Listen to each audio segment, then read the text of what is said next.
Avouons-le, il y a quelque chose de profondément satisfaisant à voir des flics corrompus faire face à la justice. Ils sont censés nous protéger, pas nous exploiter. Alors, quand le marteau de la loi s'abat sur leurs crimes, on a l'impression que le karma a fait des heures supplémentaires. Certains de leurs crimes sont si horribles qu'ils vous donneront des frissons et feront trembler votre foi en l'humanité. Un officier a planifié, kidnappé, torturé et assassiné une femme innocente sans aucune raison. Un autre n'a pas commis de meurtre, mais a décidé de terroriser plus d'une douzaine de femmes noires. Le terme dégoûtant ne couvre même pas les actes qu'il a commis à l'égard de ces femmes. Ensuite, ce policier a été filmé en train de tirer avec désinvolture sur ses victimes. Dans cette vidéo, nous examinerons les crimes révoltants commis par ces officiers et, plus important encore, la justice dont ils ont fait l'objet. Wayne Couzens. Dans la soirée du 3 mars 2021, Sarah Everard, 33 ans, rentrait chez elle à pied dans le sud de Londres lorsqu'elle a été enlevée par Wayne Couzens, un agent de la police métropolitaine qui n'était pas en service. Prétendant l'arrêter pour avoir enfreint les règles du Covid-19, il l'a menottée, l'a fait monter dans une voiture de location et l'a conduite dans le Kent. Monsieur Couzens avait planifié le crime pendant des semaines, en réservant une voiture de location et en achetant des articles tels que du film autocollant. Après avoir terminé son travail ce jour-là, il s'est mis en quête d'une victime, utilisant ses références de policier pour tromper Sarah. Il l'a conduite dans une région isolée près de Douvres, où il l'a violée et assassinée, en l'étranglant avec sa ceinture de police. Plus tard, il a brûlé son corps et caché les restes dans un étang près du terrain qu'il possédait. Le 9 mars, Wayne Couzens a été arrêté à Deal, d'abord pour l'enlèvement de Sarah Everard, puis pour son meurtre le lendemain. Le corps de Sarah a été retrouvé le 10 mars dans une zone boisée près d'Ashford. Après l'identification de ses restes, Couzens a été inculpé d'enlèvement et de meurtre. Le 8 juin, Couzens a reconnu avoir enlevé et violé Sarah. Le 9 juillet, il a avoué son meurtre. Il a été condamné à la prison à vie sans possibilité de libération le 30 septembre. Une enquête publique, menée par Lady Eilish Angiolini-Kessé, a été lancée pour déterminer comment M. Couzens est devenu officier de police, malgré des antécédents d'infractions sexuelles présumées. La première partie du rapport, publiée en février 2024, a révélé de graves manquements dans le processus de sélection et a relevé les antécédents de Couzens en matière de crimes sexuels présumés. En mars 2023, M. Couzens a été condamné à une peine supplémentaire de 19 mois de prison pour attentat à la pudeur, notamment pour avoir flashé un cycliste dans l'exercice de ses fonctions et s'être exhibé devant le personnel du McDonald's avant le meurtre de Sarah. Le rapport de février 2024 a également révélé qu'avant le meurtre de Sarah, Couzens avait tenté d'enlever une femme sous la menace d'un couteau, agressé sexuellement une jeune fille et violé 2 femmes qui ne se sont manifestées qu'après son arrestation. Tout comme Couzens, l'officier suivant a également kidnappé et assassiné ses victimes. Mais contrairement à Couzens, ce policier s'en prenait à plus d'une.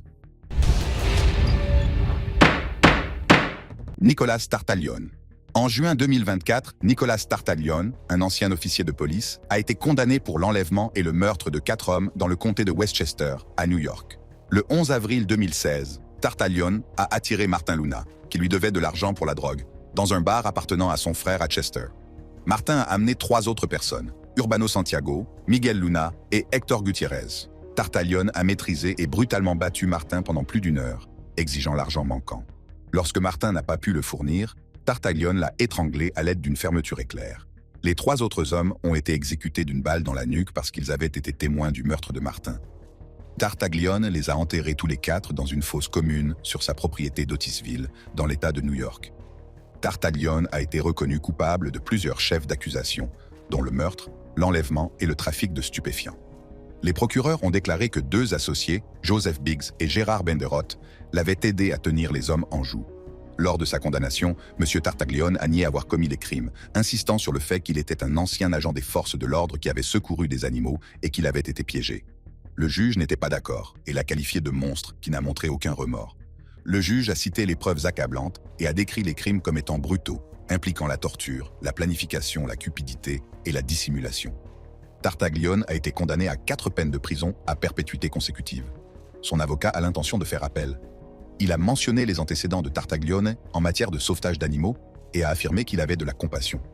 Aussi horribles que soient les crimes de Tartaglione, les actes de l'officier suivant pourraient être encore pires. Daniel Holtzclaw.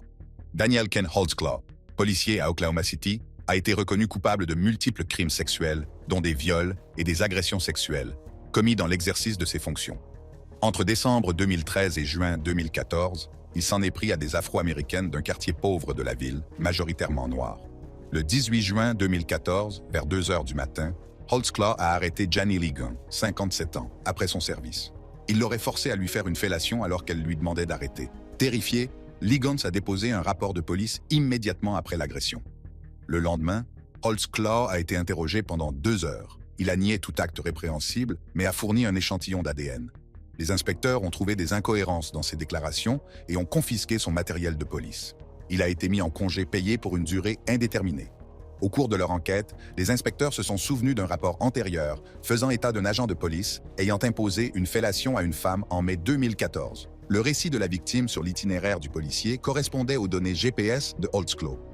Les détectives ont également examiné le dossier de Holtzclaw qui vérifiait les individus dans les bases de données de la police, identifiant ainsi d'autres victimes potentielles. Les détectives ont finalement recueilli le témoignage de 13 femmes. L'une des victimes a déclaré avoir été agressée en décembre 2013 alors qu'elle était menottée à un lit d'hôpital après une arrestation liée à la drogue. Un autre incident concerne une jeune fille de 17 ans, dont l'ADN a été retrouvé à l'intérieur du pantalon d'uniforme de Holtzclaw, près de la fermeture éclair. Holtzclaw devait répondre de 36 chefs d'accusation, notamment d'agression sexuelle, d'agression et de harcèlement. Il a plaidé non coupable. La défense a affirmé que la preuve ADN était due à un transfert secondaire, c'est-à-dire qu'elle avait été transférée accidentellement lors d'une perquisition. Cependant, les preuves et les témoignages des victimes ont conduit à la condamnation de Holtzclaw. Le 10 décembre 2015, Daniel Holtzclaw a été reconnu coupable de 18 chefs d'accusation, dont viol, agression sexuelle, harcèlement et cambriolage, et condamné à 263 ans de prison.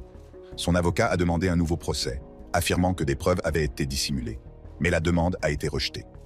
Le 1er août 2019, une cour d'appel a confirmé sa condamnation et sa peine. La Cour suprême des États-Unis a ensuite refusé d'entendre son affaire le 9 mars 2020. Holtzclaw purge sa peine tout en faisant appel de sa condamnation. Il fait également l'objet d'un procès fédéral intenté par plusieurs de ses accusateurs et continue de clamer son innocence. Holtzclaw a clamé son innocence, mais l'officier suivant n'a pas pu échapper à la justice. Ces crimes ont été filmés par les caméras du monde entier. Giovanni Crespo. Giovanni Crespo, un policier de Newark âgé de 26 ans, a été impliqué dans un incident mortel le 28 janvier 2019. Alors qu'il répondait à un appel concernant un suspect armé fuyant un contrôle routier, Crespo et son partenaire ont poursuivi le véhicule du suspect à grande vitesse. Les suspects, Gregory Griffin et Andrew Dixon, auraient ralenti, pointé une arme sur Crespo et tenté de l'écraser. Estimant que la situation mettait sa vie en danger, Crespo a agi en sautant de sa voiture de police pendant la course-poursuite pour tirer sur le véhicule des suspects qui s'enfuyaient. Les 2 hommes qui se trouvaient dans la voiture, Griffin, 46 ans, et Dixon, 35 ans, ont été tués d'une balle dans la tête. Griffin est décédé le lendemain, tandis que Dixon s'en est sorti avec de graves blessures. Crespo a ensuite été inculpé d'homicide involontaire aggravé, d'agression aggravée et de faute professionnelle, soit 6 chefs d'inculpation au total.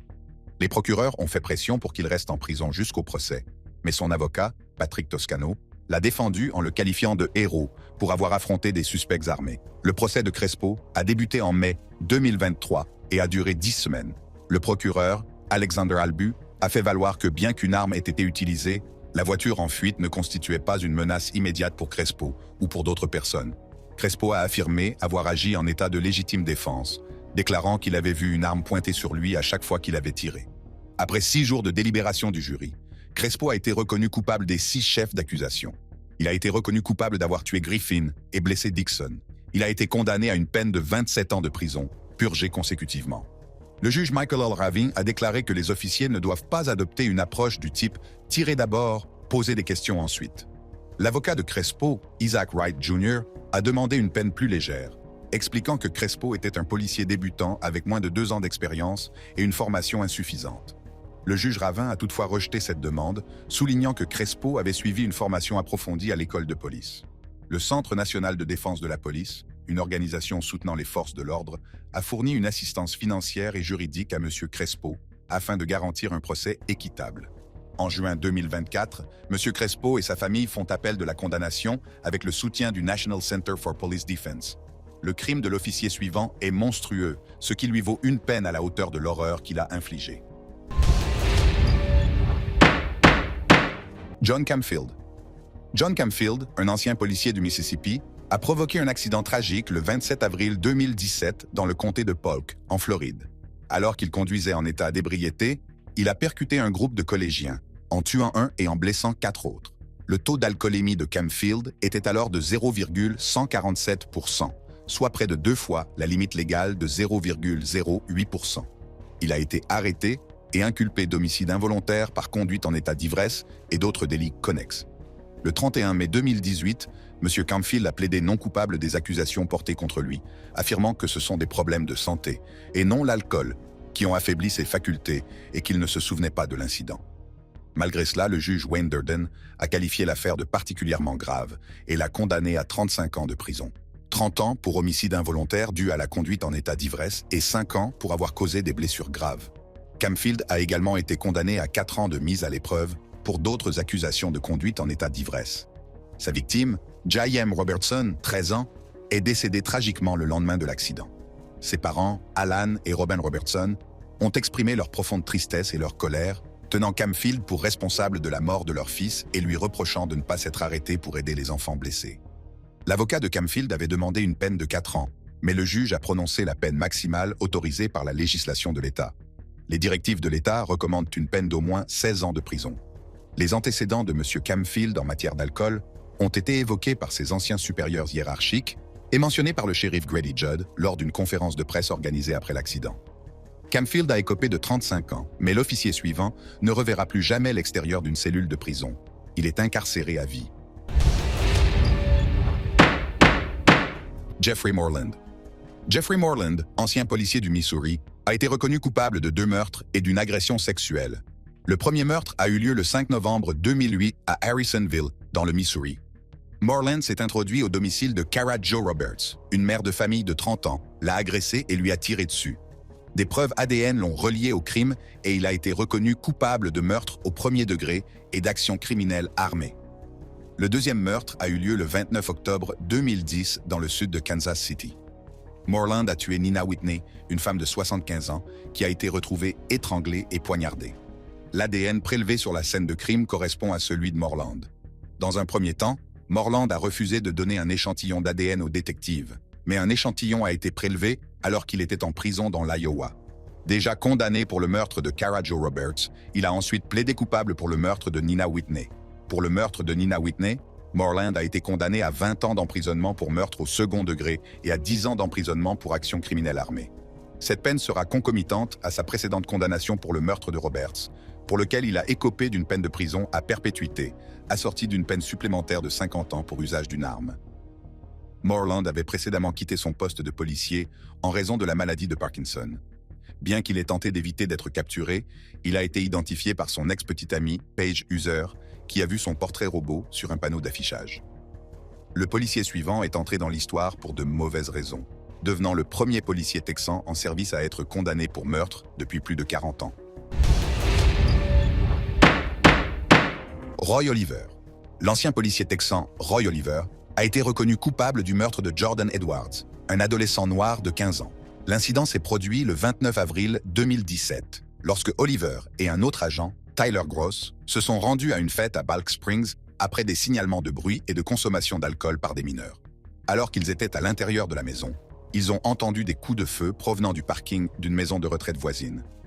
Alors que Jordan Edwards, ses 2 frères et 2 amis montèrent dans leur voiture pour partir, Oliver a récupéré son fusil. Bien que Gross ait crié à la voiture de s'arrêter alors qu'elle reculait dans la rue, Oliver a tiré 5 coups de feu, dont l'un a atteint Jordan à l'arrière de la tête, le tuant sur le coup. Oliver a été licencié et accusé de meurtre. Lors de son procès, les images des caméras corporelles ont montré les événements qui ont précédé la fusillade. Oliver a déclaré qu'il pensait que la voiture allait heurter Gross, mais ce dernier n'était pas d'accord. Ce dernier a déclaré qu'il ne se sentait pas menacé par la voiture et qu'il pensait qu'elle n'essayait pas de l'écraser. Le jury a déclaré Oliver coupable de meurtre, mais l'a blanchi de 2 accusations d'agression aggravée. Il a été condamné à 15 ans de prison après que le jury ait délibéré. Roy Oliver. L'ancien policier texan Roy Oliver a été reconnu coupable du meurtre de Jordan Edwards, un adolescent noir de 15 ans. L'incident s'est produit le 29 avril 2017, lorsque Oliver et un autre agent, Tyler Gross, se sont rendus à une fête à Balk Springs après des signalements de bruit et de consommation d'alcool par des mineurs. Alors qu'ils étaient à l'intérieur de la maison, Ils ont entendu des coups de feu. Aaron Dean.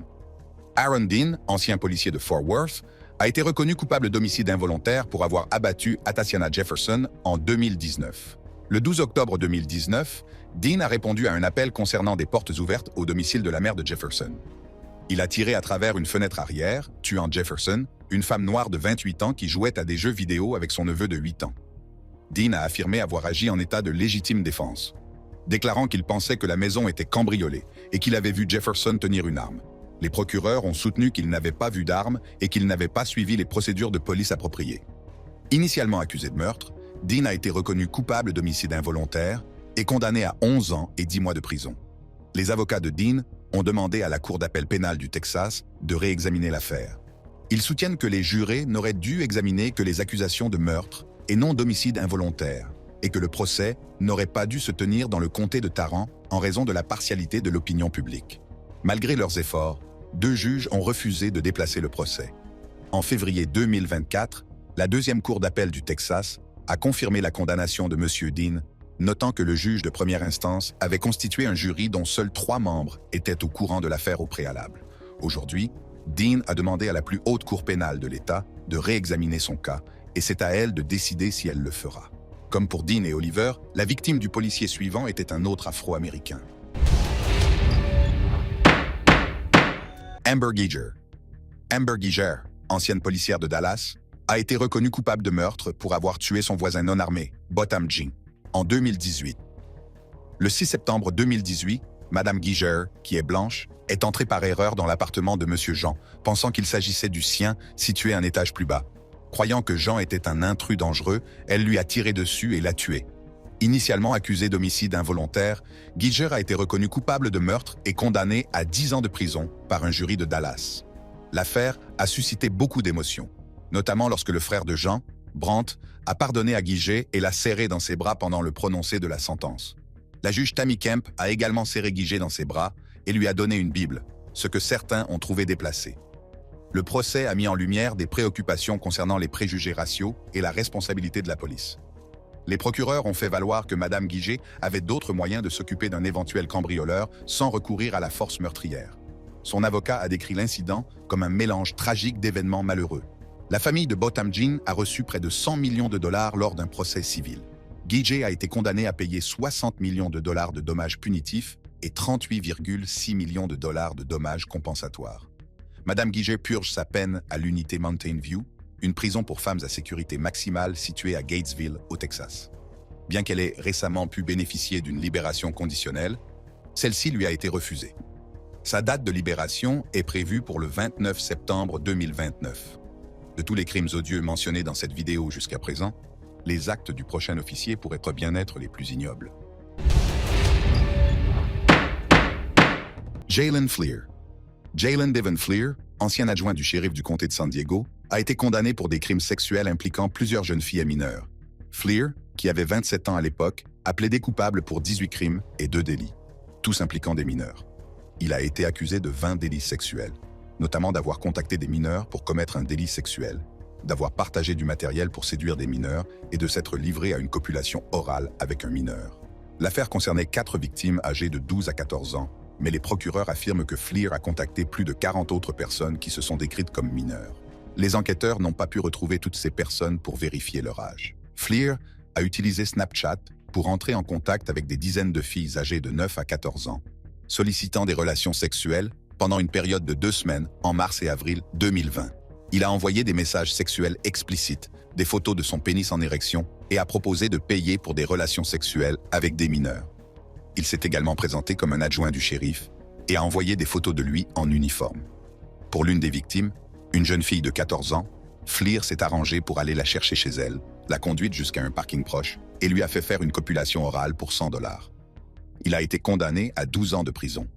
L'avocat de Fleer, David Shapiro, a plaidé pour une peine d'un peu plus de 9 ans, citant les plaidoyers de culpabilité de Fleer, qui ont évité aux victimes d'avoir à témoigner devant le tribunal, et son inscription volontaire à un programme de traitement.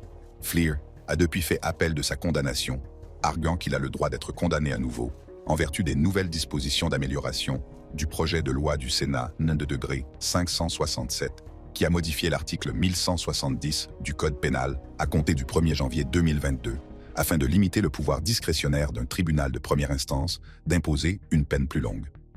Une nouvelle plainte a également été déposée contre Fleer et le comté de San Diego pour harcèlement sexuel et violence sexiste, alléguant que Fleer, alors qu'il était en service, a envoyé un message à une jeune fille de 13 ans sur Snapchat et lui a envoyé des photos sexuellement explicites. Peu d'affaires suscitent autant de débats, car les crimes et la condamnation de l'officier suivant restent parmi les plus controversés de l'histoire récente. Peter Liang. Peter Liang, ancien officier de la police de New York, a été reconnu coupable d'homicide involontaire et de faute professionnelle pour avoir abattu Akai Gurley en 2014. Le 20 novembre 2014, Liang et son partenaire patrouillaient dans une cage d'escalier sombre des Pink House de Brooklyn lorsque le coup de feu de Liang est parti. La balle a ricoché sur un mur et a touché mortellement Gurley, un homme noir de 28 ans qui n'était pas armé. Liang a prétendu qu'il s'agissait d'un accident et qu'il avait été surpris par un bruit. Liang devait répondre de plusieurs chefs d'accusation, notamment d'homicide involontaire et de faute professionnelle, mais il a plaidé non coupable et a été libéré sans caution. Les jurés ont examiné le poids et la résistance de la gâchette de l'arme de Liang au cours du procès. La défense a soutenu que la fusillade était un accident tragique et que Liang n'avait pas intentionnellement appuyé sur la gâchette. Après la condamnation, des milliers de personnes ont manifesté pour soutenir Liang, affirmant qu'il avait été injustement ciblé en tant que minorité et victime de préjugés raciaux. Ils ont comparé son cas à celui d'Eric Garner, un homme noir tué par un policier blanc en 2014, dont le policier a évité le procès. La peine de Liang comprend 5 ans de mise à l'épreuve, 6 mois d'assignation à résidence avec surveillance électronique et 800 heures de travaux d'intérêt général. Cette décision a suscité des protestations au sein de la communauté chinoise à New York et dans tout le pays, qui estimait que Liang, un Américain d'origine asiatique, était montré du doigt. Les Américains d'origine asiatique de tout le pays ont exprimé leur opposition au verdict. Certains ont affirmé que Liang n'aurait pas dû être poursuivi, tandis que d'autres ont estimé que les charges retenues étaient trop lourdes. En août 2016, la ville de New York a conclu un accord avec la famille de Gurley, acceptant de payer 4,1 millions de dollars, auxquels s'ajoutent 400 000 dollars de la part de la Housing Authority et 25 000 dollars de la part de Liang. Les fonds ont été placés dans un trust pour Akaila, la fille de Gurley âgée de 2 ans, accessible lorsqu'elle aura 18 ans. Si vous avez aimé cette vidéo, cliquez sur la carte qui s'affiche en ce moment sur votre écran pour accéder à d'autres vidéos.